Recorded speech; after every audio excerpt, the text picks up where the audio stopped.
ରାୟଗଡ଼ା ଜିଲ୍ଲାର ପାଇକପଡ଼ା ଓ ଚାଟିକଣା ଜଳପ୍ରପାତ।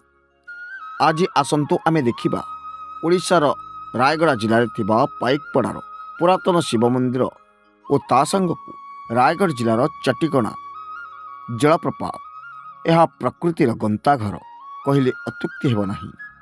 ଏହା ଉପରକୁ ରହିଛି କୁର୍ଲି ପଞ୍ଚାୟତ ଓ ଉପର ଗଦଗଦା ଜଳପ୍ରପାତ। ଏଠି ବର୍ତ୍ତମାନ ପିକନିକ୍ ପାଇଁ ବହୁତ ଭିଡ଼ ହୋଇଥାଏ।